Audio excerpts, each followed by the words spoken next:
take a look, but, so we'll be taking that to the board and then trying to release it for this year so that we can potentially have a few, little grants going out this year. Once they approve that, we did put like a time frame on there. Yeah, so as it stands right now, ultimately, going to, was going to the board on the 13th, we were gonna be looking to try and get it out, within the week, get it out, public, and then try and have everything returned to us by March 1st.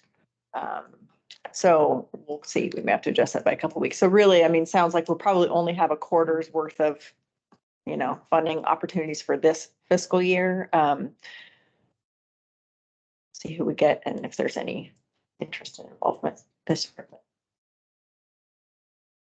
Any questions on that? All right, so the next thing is bylaws. And so somehow the CCP has gone along all these years. I mean, I think initially started in 2009, at least by statute, with no bylaws. So we went around and collected some bylaws, and I think I sent them out to the executive members.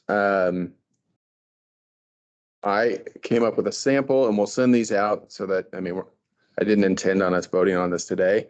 Send them out for people to take a look at. The handful of questions that I had, and maybe I'll send out the one with my comments are in the margins. But do we want a purpose statement? Some of them had a purpose statement about Extra copies if any. about reducing incarceration or implementing programs or all these different things, if we want to put that up, or the stuff we came up with our strategic plan. The other piece was, I'm going to ask county council. I gave them copies of the bylaws, but I haven't asked them these specific questions yet. Some of the bylaws. Sure, I did enough for every single person.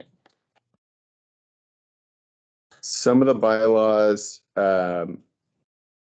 say, a designee or a second, and that's, they say that, some say it's outlawed in statute that elected officials can do that, non-elected officials can't, and I don't know the laws around that, so I'm going to ask as to how that works. And about half of them had that language and half didn't, so I don't know what the rules are on that.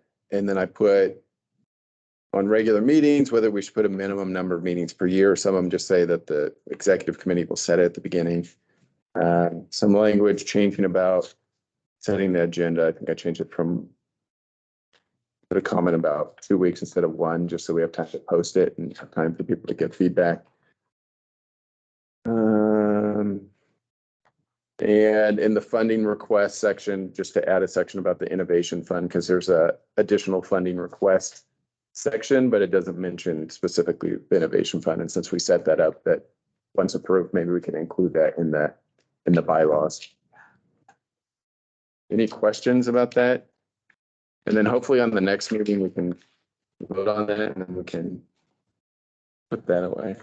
Do you find that most counties have bylaws or most just operate under the state law without them? Most have bylaws. I mean, I think about every county I looked at had on their CCP page their bylaws. So, any other questions? All right. So the next section, the budget discussion. And so before we get into it, I mean, I wrote down a couple notes, and when we get to the end, we'll decide how we want to do this. And because each year I think it's a little bit different. So just going back, and I know we've had these discussions before, and this is more kind of, I guess, philosophical. Just to reiterate the intent of 109. The reason why I'm doing this is because I think some of us know that the legislature is doing a audit of AB 109 funding. I think the option is either 15 counties or all counties. And so essentially some of those data elements were around the intent of AB 109. And just so when AB 109 started, the idea was to increase use of alternative sanctions to reduce incarceration. Incarceration reduce incarceration at the state by incarcerating folks at the local level, reduce recidivism by providing programs that have shown to reduce recidivism, also known as evidence-based programs, and to reduce overall costs. And I think, you know, at certain times, it's good to look at this kind of stuff because, you know, there's the idea of policy versus policy implementation. You know, when a law gets implemented, you know, in the public policy making process, the ones that actually a lot of times have the power are the ones that actually implement those processes because they can change things that kind of, there's always drift no matter what from the original intent of the law because some other person is putting processes in place to try to make that happen. And sometimes it's just not possible to make it happen the exact way everyone said. But the ones that are are implementing these processes or policies are entrusted to match the legislative intent, you know, as well as they can through these bureaucratic processes, despite some barriers always existing. And then at some point, it comes around that there's always some sort of evaluation that comes out when these laws are passed and these policies are passed. And hence the audit that's coming around, hence Shasta County had an article about, I think I sent that around, an article about their grand jury did investigation into their AB 109 funding and wasn't super happy with it. And I think that, you know, you don't have to be like a soothsayer to read the tea leaves about how some of this stuff happens. And I think a good example is the juvenile side is almost exactly mirroring the adult side throughout the history of legislation. So there was in 2007, you couldn't send certain people to DJJ or CYA at the time. And then shortly thereafter, it went to the adult side. And then they provided some certain funding to add programs. They did the same thing on the adult side. Now they've closed the Department of Juvenile Justice. Now they're closing more prisons. They've added a state agency to oversee that juvenile side. So I see the next step, like these iterations seem to like kind of go in a pattern and it, unless you think they're going to shut down jails, which is what I'm hearing you talk about. I just don't see it being. no, they're not. Saying though, it's not. No, that's what I said. They're shutting down prisons, but the same thing with the juveniles. They've realigned them to the locals. I mean, now CYA is what's called a secure youth treatment facility that's in a juvenile hall and not. Right. They want the counties to be responsible for their business. Yeah, but I mean, not to go into the juvenile side, the fun part of that is they created an arm of the state government that closed DJJ because they said it wasn't working to now oversee those programs and tell us how to run those, even though they were struggling on the state side. So now all the funds that come through, they monitor and they decide if we're using them correctly or not. So all that's just to say that I think that you can see those patterns like in this legislation that they kind of ebb and flow like that. And I think as far as the CCP goes, there also needs to be, you know, we need to evolve as well. I mean, obviously things have changed since 2011 until 2024. And I do think we've had these discussions before, and I do think like we have started with these funding requests. You know, we started trying to collect some data. So I do think, I mean, not to sound and reuse a term that's used in some other worlds, but now it's kind of that words to deeds kind of approach to things. Like we've said, we're doing these things, and now we're making sure that we're executing these sorts of things. And so when we look at these things, I do think that there's a lot of options. I mean, I think one thing some folks have asked, and we've looked into a little bit, but I don't know if the group as a whole wants to look into, like, do we want to look and see how other counties are funding? Like just as, not saying we have to do it the way other counties do it, but just so we have some sort of idea or metric for like, okay, this is. They have all the county CCP MOUs like listed on the same page. I mean, go through all of them. And Yeah. most of the ones I looked at, there's no real rhyme or reason in a lot of the numbers. Some of them in the early implementation used FTEs and things to justify funds and stuff like that. It didn't look like we had necessarily done that and stuck with that. But some of them have a little bit more methodology, but most of them that I looked at, it's like they threw numbers on the wall and then they stuck. So it's hard to look at those models and say, hey, that's how we should run with it, at least by looking at that page where it lists all those things. It's Yeah, you have to look at both. You have to look at a budget document and the CCP plan because they don't always match up, you know what I mean, as to how they do it. And some of them have a CCP plan, a data piece to it, a report out, annual report out to the board, and then like a budget document as well. So it's just an idea of like, do we want to look at those kinds of things? We don't have to decide today, but I don't know. For me, it's always helpful, and sometimes we learn some things of where we don't have to reinvent the wheel to do certain projects and stuff like that we want to do. And I do think, as we look at these budgets, because I think that, sometimes we make these decisions based on whatever we're thinking, is the right decision. And sometimes those have consequences downstream. Sometimes they don't.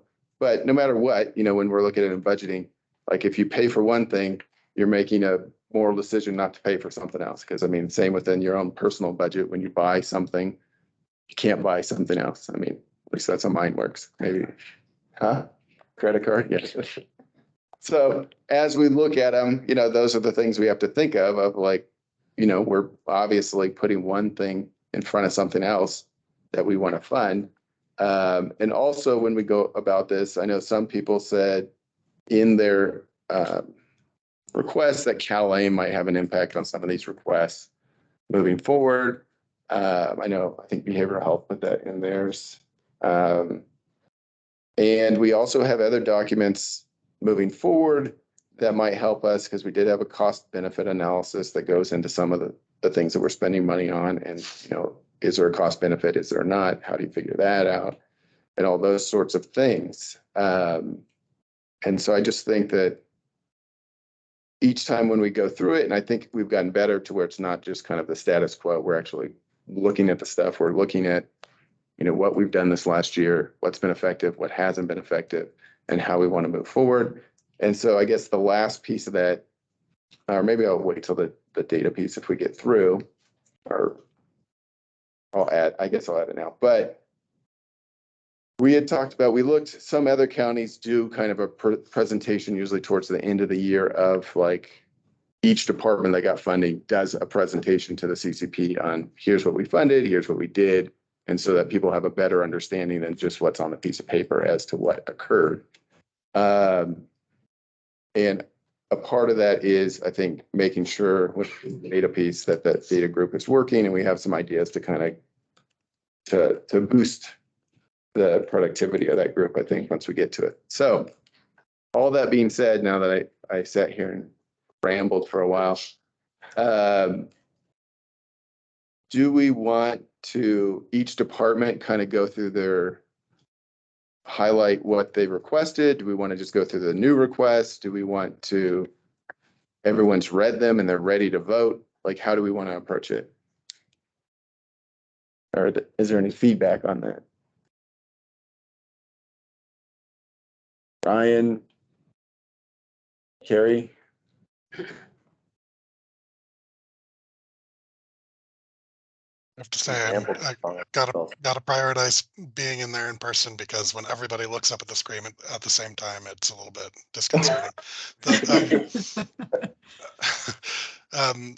I looked through the budgets and it seemed like mostly status quo with the extent of, one added thing. And so I don't think we necessarily need to do presentations on all the things that are carryovers for previous years. And this meeting, I like your idea of like a year-end presentation just from the perspective of understanding like sort of what's going on in this system that we're all a part of, like for the next cycle. But for today, my suggestion would be just to focus on the new requests. Yeah, I don't think we have enough time to adequately give people the time they would need to really flesh out their programs. And that's one of the things we struggled with here before we've done our longer meetings. And it seems as though so much of this budget is formulary to the work that we're already doing, or like it adds on to. I don't think we have adequate time to give people the due time they would need to really be able to articulate the programs. We all have a pretty good understanding based on history of the services that are being provided through all these requests. So, yeah, new ones. But of course, there's a very disparate funding levels here too, whether you're looking at, 5 digits, 6 digits, or 7 digits. Of course, the complexity of those presentations would vary greatly. So I don't know that we would need, I look at some of these on here, like training, 50,000, that's not even 1%. It's like just over 1% of the budget. I don't know that we'd need a big presentation on that. Some of the other ones, maybe, but I would advocate that we do that throughout the year and incorporate it into the report out of what was being done and incorporate that into kind of the request for the following year, how we're going to enhance or change or modify programs going forward. So it helps build the conversation for the next year requests. At this point, we're kind of up against the timing of the board and the need for a budget. So, and I know last year we did do because we ran up against this, we did another meeting like a week or two later. So, whatever needs to happen. And I think that's part of the point of the bylaws is to outline it. So it's not so, hectic and everyone agrees this is the timeline and this is when we're going to have these discussions and those sorts of things. And I think it's also the evolution that we talked about, because I think previously it was kind of a email your stuff in, nothing's changed. Okay, we'll move on and everything's approved. So I think we're kind of in between those two spaces of making that jump to something a little bit different, but haven't quite made that entirely just yet. Any other comments, Carrie? No, I agree that some of the stuff is status quo. There's very little new things. And I think that I'm ready to vote based on what I received.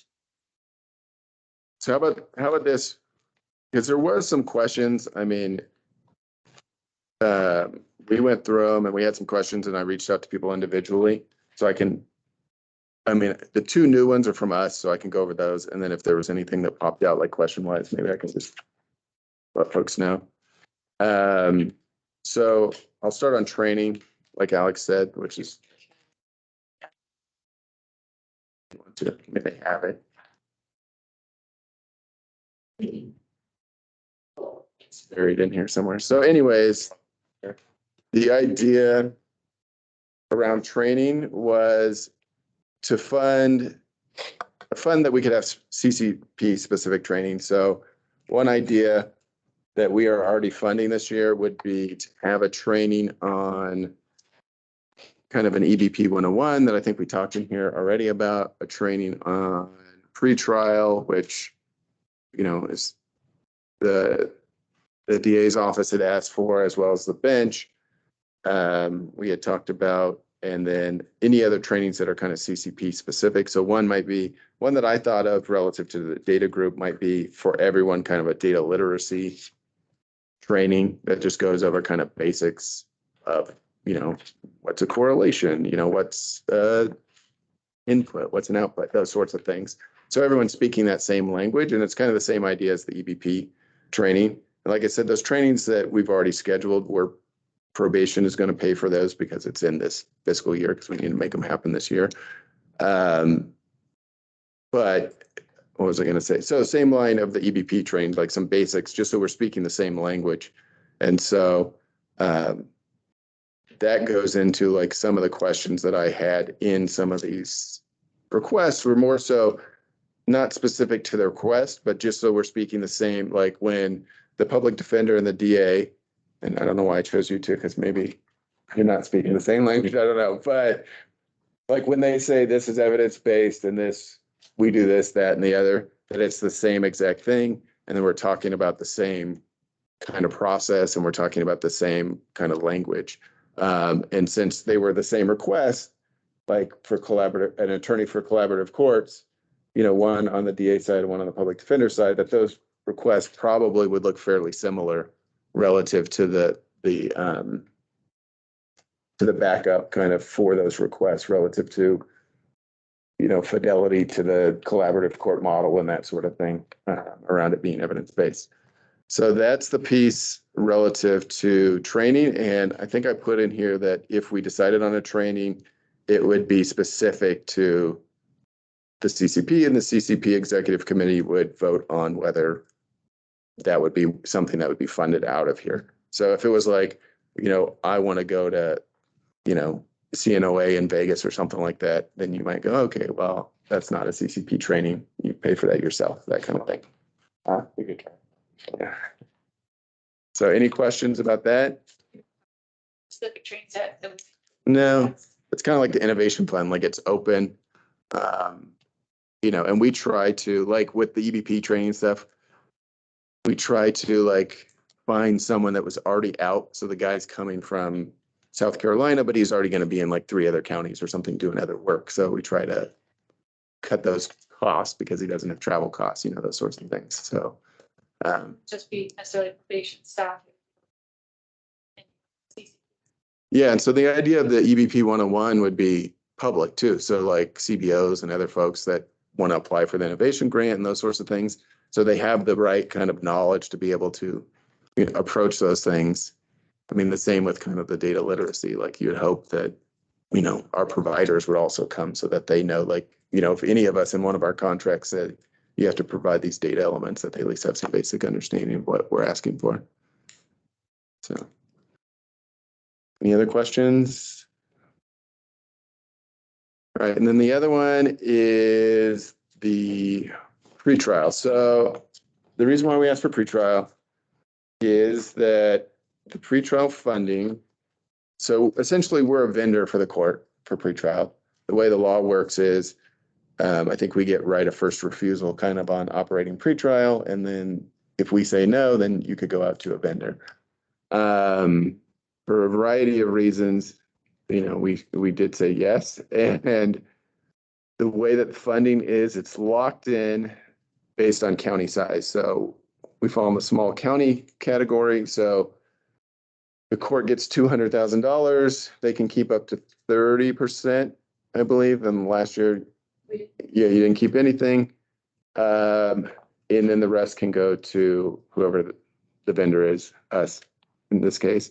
And so last year, pretrial cost $573,000. About that, yeah. Range. And how that's happening is essentially we're averaging right now about 130 people on pretrial. We get that amount, which essentially pays for a staff and some electronic monitoring or continuous alcohol monitoring. As those populations go up, the expenses go up. The bench is very fond of electronic monitoring and continuous alcohol monitoring. I think this year they burnt through that contract within the first quarter. And so to keep that, we're trying to defer some of those costs relative to pretrial. And we put in there, if someone's on pretrial, in theory, they wouldn't be in the jail. We do have a discussion with the bench hopefully soon, or we are going to have a discussion soon. I've teed it up with Tice Raskin about, if you guys say the pretrial population in the jail is still 80% or something like that, then who are these 130 people? Like, are you putting people on pretrial that shouldn't be on pretrial? And how? Because in theory, if pretrial people are not in the jail, then the sentence population would go up and the pretrial population would go down. And we're not seeing it as great numbers. So the idea is maybe there's a little bit of net widening going on post Humphrey's decision relative to, who's ending up on pretrial. And as far as our staff goes, I would say, and Steve and Jeremy can probably speak to this more than I can, about I'd say the majority of our time in court now is spent on pretrial calendars. And that seems to be the bulk of our work in the courthouse. Do we know if the county's seeking any reimbursement at the state mandated local program issue on this? Well, that's the other discussion I had with Tice Raskin is, when he has discussions with the judicial council, because pretrial kind of is their baby. And I think the governor's baby to a certain extent when SB 10 didn't pass, it should probably be funded. A lot of other programs are funded based on the population, juvenile and adult sometimes, are based on our baseline population of the people that we have coming in. This program is not. So yeah, Sierra County with their like 2 or 3 people on pretrial gets $200,000, the same as we do. But it being the budget, having just came back from Sacramento for the last 2 days today, like, you know, not a lot of people are talking about dollars as far as with the budget deficit going on. So I don't know if this is going to be the year that they increase it, but every single county is subsidizing through CCP and general fund dollars to pay for Yeah, what's the recourse? when you pretrial. Burn through your pretrial monitoring budget in a quarter, but you don't control, the destiny on that. The people at the bench do, but it's not their money. So what's Yeah, the, welcome to my world. because the other, I have some concerns about tapping this fund for this purpose, only because it seems like it's a little bit of a square peg for a round hole, and we're gonna make it fit because we just have to find the money. But it doesn't fully align. I mean, you can find nexuses, of course, Yeah. but I mean, what's the next one that we're gonna look at? Yeah, I mean, the intent is alternatives. Incarceration is one of the intents of AB 109. This is, a lot of counties already had pretrial before. Yeah, I think. I So agree that's with where that. they I came think out it's of. more a philosophical issue of like, if we say yes now, then we're creating the funding source that we know should be coming from somewhere else. That should have been created with the policy change. Yeah, and this is more about, I mean, we could have one staff monitor the 130 people, but the quality of the monitoring, obviously deteriorates. Can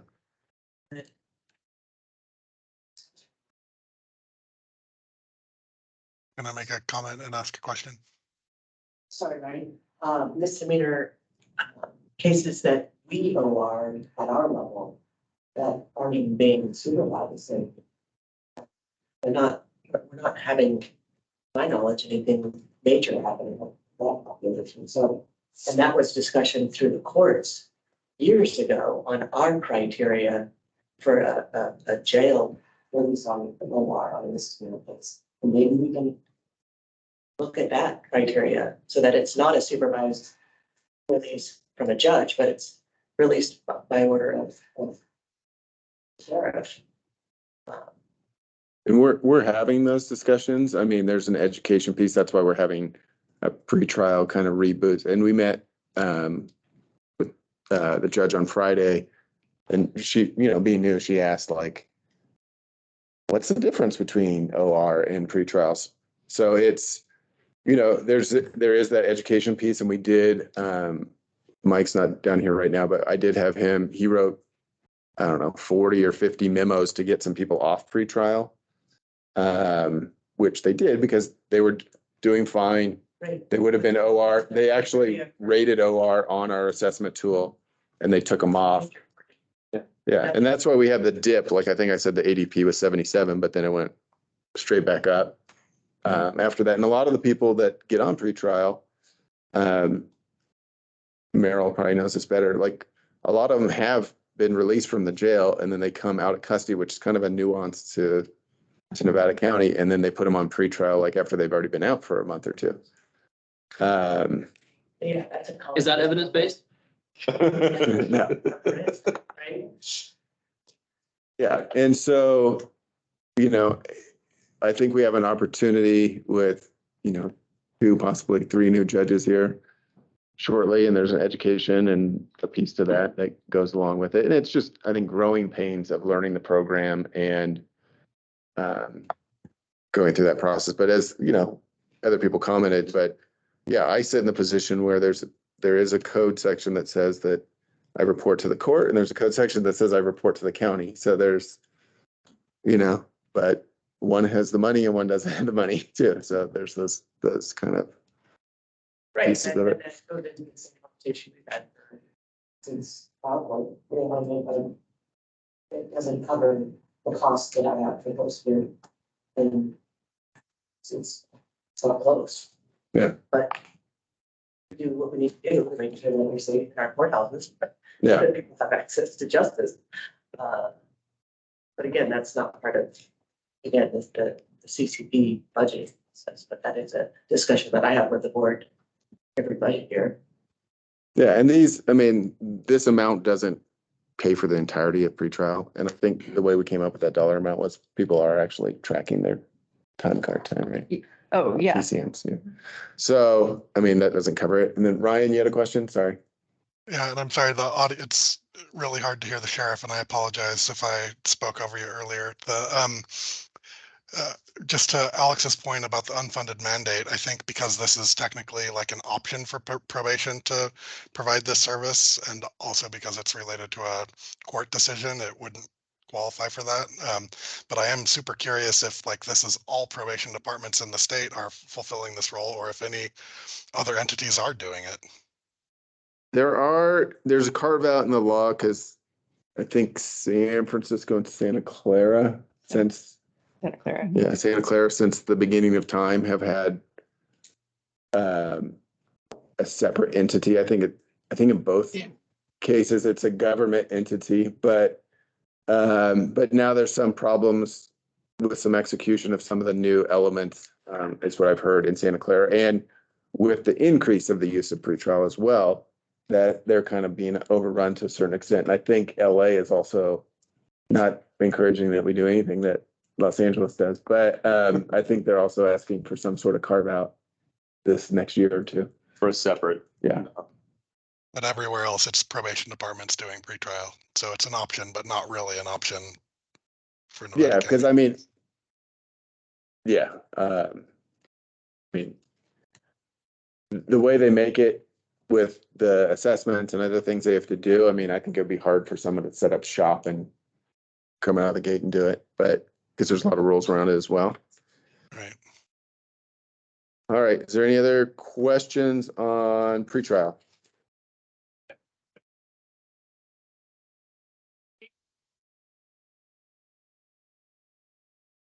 It's not adding an FTE. It's someone that we're already paying for out of somewhere else, but yeah.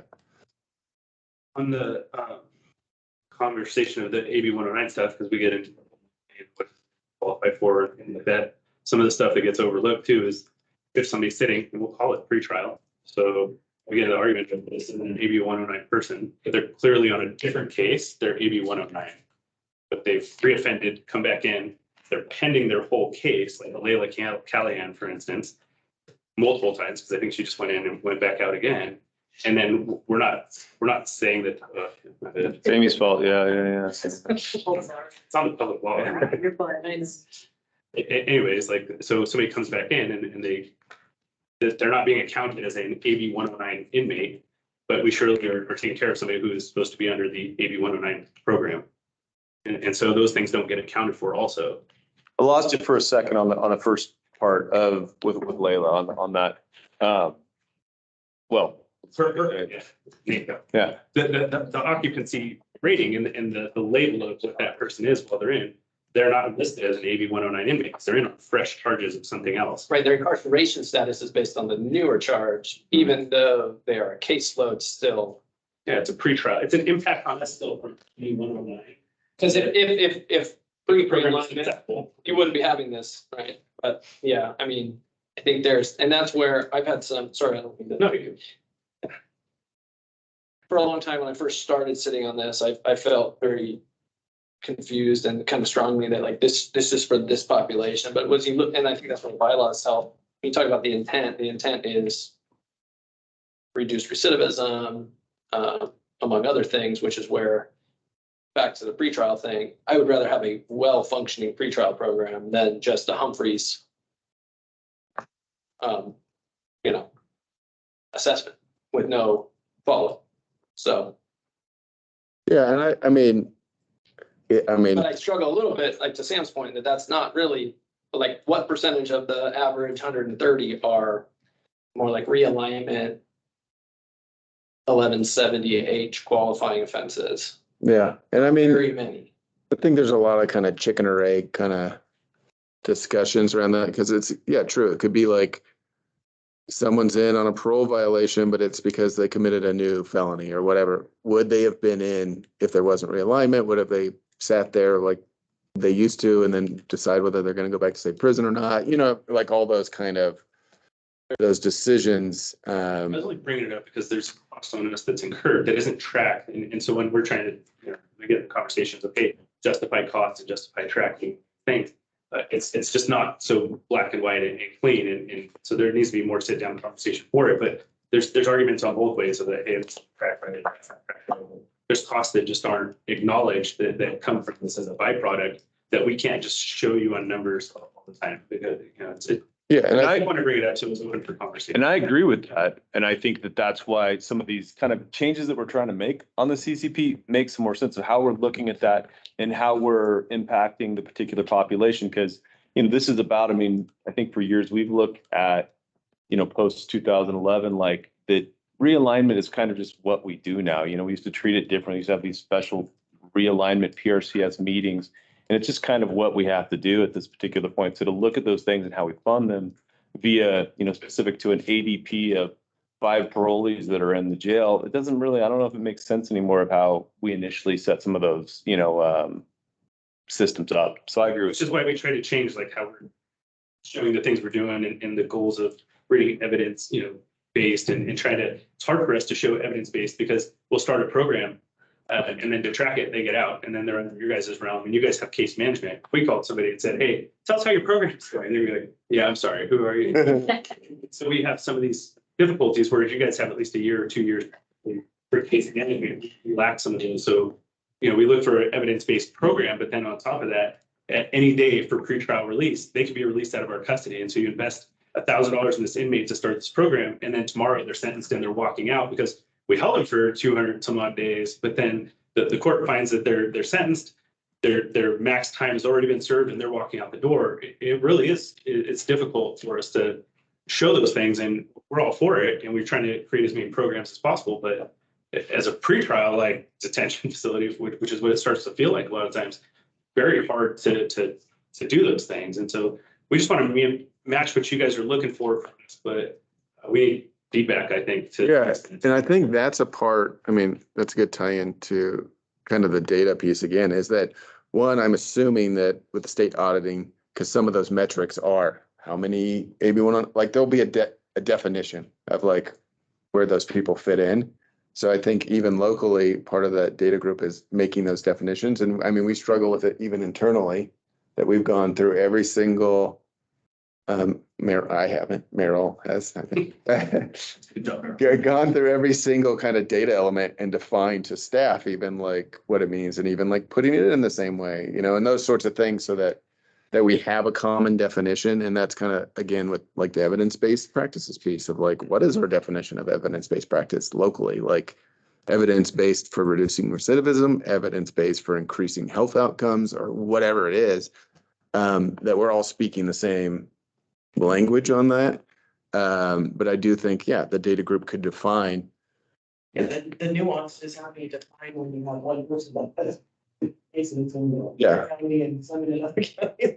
Yeah, Then we're all trying to identify. it's kind of like, Go back on that relationship piece that you said with the training. We're all sharing the same format. Sharing the same people of certain levels from all those levels of system. Instead of being siloed into you prove this and you prove this and you prove this, it's we have to have connections between all of our. Well, it's interesting because, the CCP did not come out of realignment. It came out of SB 678, which, I don't think anybody, from my understanding, actually, didn't jump in and create them quickly. But it was a point of like locals get together and get your, not become siloed. You guys are all in this together, work together to make the best system that you possibly can. And here's some money to try to fund it, to not keep returning people to state prison. Realignment obviously enhanced that thing, and where there was a set funding stream, where it was just based on, hey, stop returning people to prison and we'll give you money, but here's some extra money to get some programs in your communities and work together on this. Yeah, and I think, again, a part of that is we're doing this with behavioral health and social services of mapping out like where overlaps are and stuff like that. So you can see where the person continues down. In a perfect world, we'd all have the same case management systems. And there's actually assessment tools where it's like a classification tool. And then that feeds into the pretrial tool that feeds into, that like, because even on all our the way down to reentry and, close out and everything. But even for our programs in the jail, we're like, okay, how do we create a program? Or if we already have a program, how do we streamline it so that if they do get out, they're going to probation on a term, the probation just continues that program, right? Because that would be the most ideal for us. Yeah. They're not all the same, of course, incarceration versus being out in the free world, but if we have that where we're like, hey, let's match these slide, we at least have better evidence to what we're doing, because then the case management portion carries over. You know, they wanted to start a garden program. They do it in prisons and all these things. And there's all these complications where we couldn't do it in our facility based on what they wanted anyway. But they have evidence base to it. They say, hey, this helps people and it does this and it does that.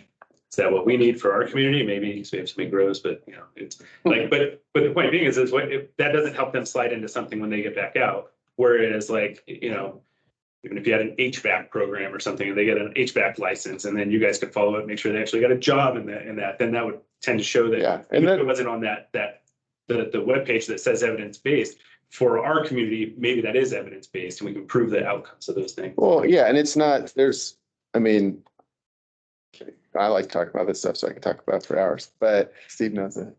But yeah, there's evidence-based, and then there's things that will never be evidence-based, but they're good. I mean, there's issues. I mean, even behavioral health stuff. I mean, that's what they refer to as a responsivity issue. If you deal with your behavioral health so that you're not dealing with that, then you can engage in other things, you know, or if you have a job and you're not worried about getting money to pay your bills, then, you know, so there's things that are promising like that help other, you know, quality of life sorts of metrics. And we've talked about internally of changing some of our metrics to be some of those kind of quality of life things that are more kind of strength-based things that may or may not reduce recidivism. I mean, maybe you'll just have a sober criminal or a better criminal or something, but, you know, but you'll address some of those other issues. And yes, I mean, we're not opposed to linking some of those programs. I know, you know, like the SCOE program that we do, the Sac County Office of Education, I know that there's some in custody versions of that to where they do a piece and some of it's vocational, some of it's not. And then they transition out to the out of custody piece of that. So, I mean, there are opportunities to do those things moving forward, but we just have to relook at this. You know, like I said, it's you fund one thing and you end up not funding something else. So it's like finding that balance of what you want to approach. You know, there's trade-offs for everything. All right. So going through these, behavioral health therapist with probation, the only comment that has not been filled, that position, for quite some time. And so the individual who used to fill it, we're looking at potentially contracting for a number of clients. Obviously, it can't be as many clients as it was when they were housed internally because they have their own practice. But we're looking to find ways to still have that program. So probably, I don't know if we'll expend that entire cost with the amount of clients that they can take on. Well, no, not that the amount that's in the request, but I mean, also just to kind of either, I mean, it says in the request, but I mean, what's important about this is that this particular person serves a population that behavioral health can't. Those that don't have severe mental illness. So it kind of is a gap between people who have some issues, need to see a therapist, usually short-term stints, trying to get them through an issue, and then move on because we don't have the bandwidth for somebody to be in ongoing therapy for years in that situation. But it is something that fills a gap that isn't there in the current behavioral health system. But you're saying that would be bail-based? Well, there is a jail-based. Public defender and DA, I've already talked about. The only thing I've talked about with both of them is just tracking, you know, and that's probably the data group. And I have Carmen, which really do submit that for behavioral health. The Turning Point contract is done by behavioral health, but she's embedded in my office. I actually think that behavioral health is getting the reimbursement, not my office. I think we're just the people who submitted the request. And I think some of that, I mean, Carrie, some of that might come out of Kelly because we have Exactly. talked about also the tracking piece of just making sure we don't have overlaps. So there might be more elements to that. Yes, exactly. Jail-based therapists. I mean, I had some questions about whether it was the therapist or providing discharge planning. They said there's some elements of both. And just they talked about covering gaps that WellPath doesn't provide, so. But that position is also currently unfilled. We do have a substance use disorder program though now through WellPath as well. It'd just be nice if that position does come to fruition, just having more connectivity on how that embeds, and I can talk with Ryan about it if that. And they did talk about how that might also be a Kelly. He's moving forward, yeah. On a positive note on that, I know we're gonna go through these quickly, but one of the things we've noticed since there has been somebody embedded, I know obviously these positions have been difficult to fill, is that when somebody's still in jail a lot, either Carmen or others are talking to them, getting kind of a treatment plan together, getting them, or when they hit the door of going to treatment, typically maybe some time in recovery residences, and it's work. It seems to be working. Like there's a lot of those door-to-doors are seeming to work, and it's been since there's been somebody embedded in the jail to do those things. Then Grass Valley, I just had asked Alex to focus on the ADC piece of it because that's where the majority of their time is being spent, the adult drug court part. Eligibility worker, I had asked some questions about, because essentially, I know Kristen is on there. And so correct me if I'm wrong, essentially this is to kind of speed up so there's not a gap when for individuals in the jail and probation clients. So the process to get aid as far as CalFresh and general assistance. And so I had asked, what's the general amount of time that it takes and what's the processing time? So the normal processing time is around 30 days, and the majority of these clients were assisted within 10 days. There were 32 clients, and so there was just a discussion, I think there needs to be discussion just of more people being referred to this, so that they can get those benefits sped up. And I know that this is separate than the Medi-Cal CalAIM piece, but this is more other benefits. And they It's like. Well. do CalFresh and But it's, But be eligible. I guess maybe I missed it on here, but is this like out in the public, like an office, or because we work pretty closely with the eligibility worker, the jail side. So is this like another person that's going to be? So it's just gonna be your. It's been around since 2013, 14, and the pre-COVID they were housed here, correct? Yeah, so Yes, pre-COVID. the CCP funding is used to fund the eligibility worker that is specific to processing the referrals we get from probation and from the jail. What I reported on the CCP report was specific to the probation, which we help with the Medi-Cal, general assistance, CalFresh. In the jail, we do the Medi-Cal applications only. And so what we're seeing is with the increase of the CalAIM requirements, to continue to be able to give the extra attention, because we're expecting it to be more work for the worker, right? The jail, for the past few years, we've just had, one day where the worker works on the jail applications, but now we're seeing with CalAIM that this is an everyday process. We need to be checking and updating all of these to meet the CalAIM requirements. And we've noticed that we were only at the jail piece, we were just looking at people who were requesting Medi-Cal, which is about 5 applications a month. So it wasn't a real big impact. But now with the requirements with CalAIM and wanting public health to be able to receive the funding that they need to bill Medi-Cal for, we're really looking at reaching out to everybody who also tells us they don't want Medi-Cal. So we're going to be increasing that service in the jail. As far as location goes, before COVID, we did have a worker who was stationed at the jail and also had a day at probation. And right now they're working in office and doing most things virtually or by phone. Ryan? Yeah, I just want to clarify. I mean, I agree. Significant shift in approach from people who are interested in Medi-Cal to having to be more assertive about that, because all the financials associated with Cal-AIM in the jail hinge on getting as many people enrolled in that as possible. I just wanted to clarify that it's WellPath that provides that healthcare service, not public health. I don't think they get any of the revenue from Cal-AIM. Right, and so the request, Right now, no one does. Yeah. the request was previously has been for 50,000, it increased to 75,000.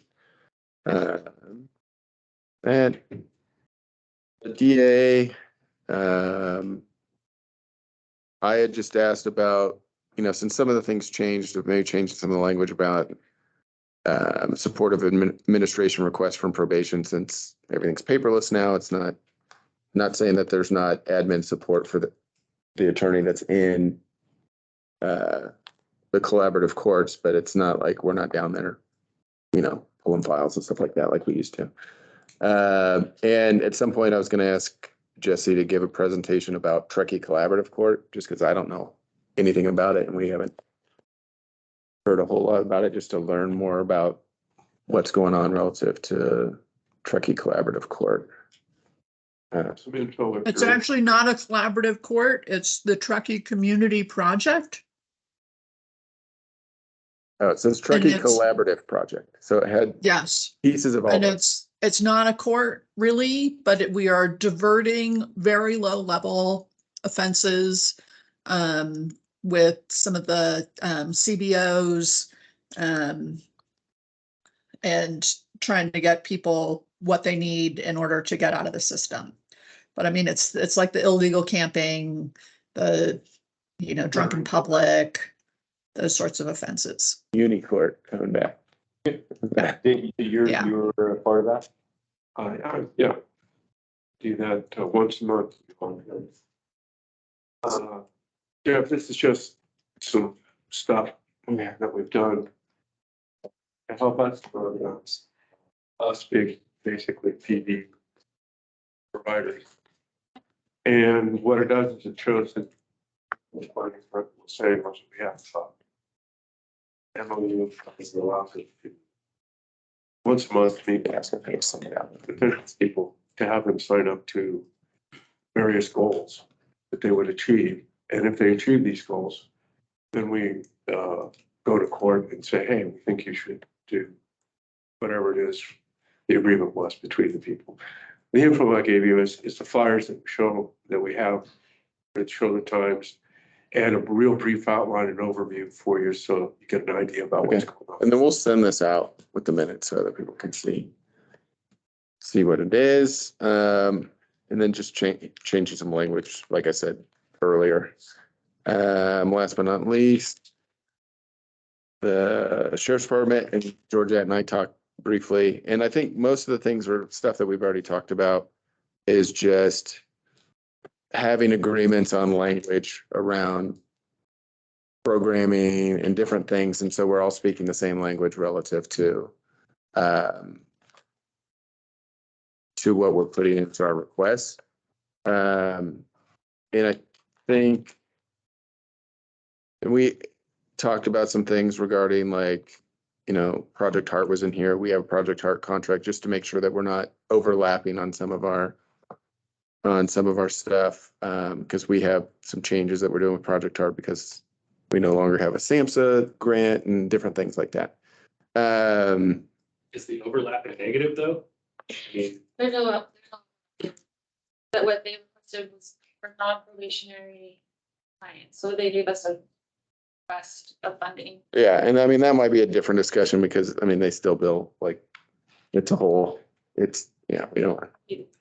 have that right now. Yeah. We say that, but we pay for them. You're not necessarily saying overlap program. Well, it's just because we'd never seen it before. And since we have $100,000 worth of contracts with Project Heart to make sure that it wasn't the same. It wasn't the same thing. You know what I mean? Yeah, something you're already paying for. Yeah.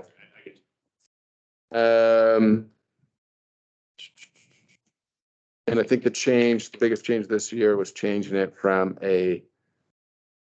like a fee for service kind of approach to it to an overall cost relative to funding positions. And so, we already had that discussion. So, I mean, with all these, again, like I said, I mean, it's, we look at different things when we put in our request of like, and I know, like you were saying, it's hard to parse those things out because like sometimes we take the approach of like today's probationer could be tomorrow's AB 109er. Like if we don't provide certain services or programs to them, they very easily could go down a road that ends up them ending up with a 1170 sentence or a PRCS or something like that. But I mean, we do look at like dividing, I don't know what I put down here, like, if you just do the AB 109ers, we're spending like $33 a day per person to supervise them based on the staffing ratio that we have and those sorts of things of looking at that and making decisions relative to staffing to think, okay, is that a good use? Should we be using it somewhere else? Do they have other caseloads that they're covering and those sorts of things? So I think, I mean, with all of these, whether it's ours, eligibility, sheriff's department, whoever it is, that we look at those, have those discussions. And I think that hopefully the way that with the bylaws and formatting and hopefully coming up with a way to give presentations and stuff like that, that we start to have those discussions and how we can help each other out to minimize those impacts or have a more kind of fluid process for people to go like a, on the juvenile side, it's system of care kind of approach to things, so that the person doesn't bounce around. Alex and I talked recently about $1 Million Murray. So we don't have a bunch of $1 Million Murrays running around and ping ponging from program to program. Is a So $100,000 somebody. I'm trying to think of someone that rhymes with 100. Did that. Jail. Yeah. Everybody gets freaked out about it. We're required. No. And so the last thing with the budget is that this one does go slightly over what's projected. We do have a fund balance of 4.7 million, right? Is there are we anticipating any risk of these dollars as a result of state financial situation? The initial, or you can think, I mean, you're the PBMA president, should have this information. On the spot. Seriously. Yeah. Ultimately, the initial estimates in the governor's budget aren't showing that we're going to have a reduction in realignment this year. There's very small increase in the base amount for this year, and there is some projected growth. So of course, everything could change by May when they do their revision. But at this point in time, we're looking okay. But yes, with what we've submitted, if everything went through as it was submitted. Now, mind you, I know that we've talked about this in the past, but all of our budgets that we've submitted are estimates because we don't have our salary planner information for the ones that are position-based, things like that. So they might change, by small amounts, but ultimately if everything goes through as it's currently submitted, we would be pulling down about 35,000 of fund balance this year. That would be the projection. We're at 4.2 million in fund balance. So. Does that account accrue interest? It does, but not that we don't keep it. It gets swept back to the general fund. Yeah. Is Yeah. that right? It's I mean, is that Yeah. legislatively It's correct? legislative, Okay. yeah. Usually the legislation, I don't want to be on the. Sam was gonna sell us on a high yield savings account. Yeah. usually the Can we use legislation has to investment profile? specify. Yeah.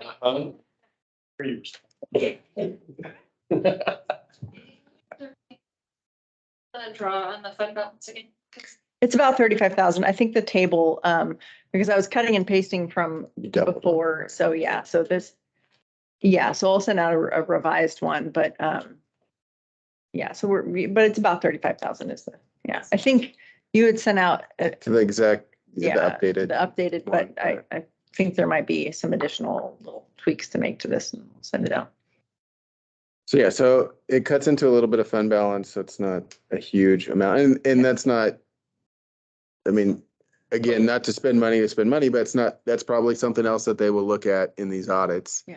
is how much, especially in a year like this year, how much fund balance do you have in there? So that's another piece, but But that's not assuming, or is that assuming salary differences, or you're still waiting on that? So that might be higher, right? Still waiting on that, but I think the majority, I would guess the estimates that we put in were probably including Oh, you some put small increases. We just don't know if that will, change a lot. Board just doesn't want to amass this empire that's not used for the right purposes, right? That's the goal. Are there any other questions? The predecessor of CCP 678 did not fare as well. It's about a 57% cut, Emily, but anyways, that was a tough, Thanks for bringing that. tough subject. Oh, Huh? You do now. It's your salary. I just, yeah. Popped out of my mind. So do you need a motion on yes, that's what's my next question. budget and budget requests? Drew, as it stands, I mean, you can formulate obviously the motion however you want. Go for it. Okay. Give it your best shot. I'll make a motion that we approve the budget that we saw as amended by what Angie's going to send back related to the potential reserve funding use, and that we would approve the agency or organization funding requests as was just covered by Jeff. That's good. I can't repeat that. I second it. Any discussion? No. Public still? All right. All those in favor? Aye. Aye. Any abstentions? Any opposed? All right, hearing none. With that. I have just a couple quick real things. The data group, I'm not gonna have you go over that sheet, but Can we pass it out at least? sure. Okay. So just real quick, I do think that there is an idea that maybe, and I'll reach out to each one of you, that I think someone, other than just the data assigned person, at least for the first couple of times, needs to maybe meet with them to get them kind of going a little bit, to give a little more direction and clarification. Does that sound accurate? Yeah, I think there's a little bit of like, there's some obviously Brendan created this with some of the data points that have, come out of that group. But I mean, I think there's some room to get deeper on some of those things and take a look at. And he and I have been talking about some approaches to, come up with some things. So more to come, I guess. I was not prepared to report out on that stuff. Yeah, I was sick today. Yeah. So, and the other piece of it is like, I mean, one of the things like that resonates that Sam said was that, mentioning programs. I mean, one thing is that we did was kind of developed a offender profile. So what are the highest needs of our people? What is the age group? What's the highest education level, work, and all those kinds of things. So we could develop programming around that profile of the most common person that come through our system. Because we do have a tendency of thinking like, and I remember from when realignment first started, there's a lot of talk about education, and then we looked and we're like 90 some odd percent already have a GED or something. So we don't need to revamp the education program, even though the public and everyone else thought, that's why they're in jail, because they didn't go to high school or get a GED. So then it's not a reentry program It's available. specific for the inmate, we help guide on what do you need.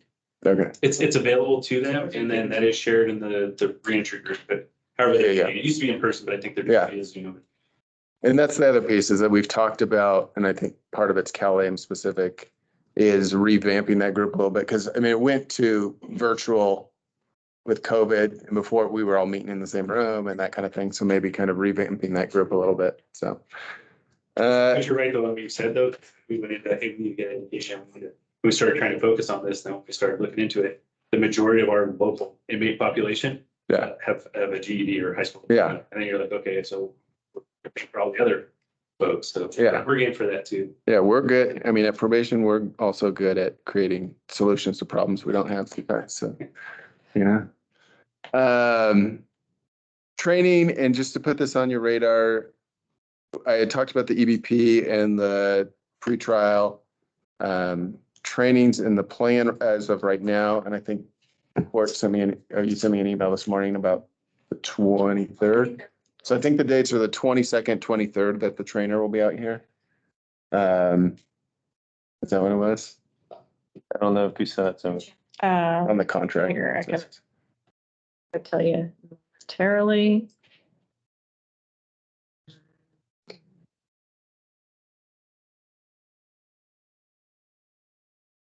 Uh, 22nd or 23rd. So Yeah. half day. So somewhere around 22nd, 23rd, and as soon as we get that contract done, we'll send that out so people can attend. Strategic plan, we'll skip that part. No other public comment because there's no other public up there. And I guess now I just need a motion to close the meeting. So Wait a minute. Sorry, I was like, we do old business on designating, is that already discussed? Yeah, so, Okay, okay. okay. I don't have. Second motion. well, let's just discuss related. So bylaws, we created bylaws to look at, and the one question that I have to ask county council just real quick was some of the bylaws, because every CCP around the state seems to have bylaws. Half of them said only the elected officials, like the constitutional officers, could have seconds. And some of them didn't. So I was gonna ask county council, like, what's the rules around that? So. A second? All right, 12:10, meeting adjourned. What if I wanted to vote no? Oh, absolutely. Just kidding. See ya. Just laugh.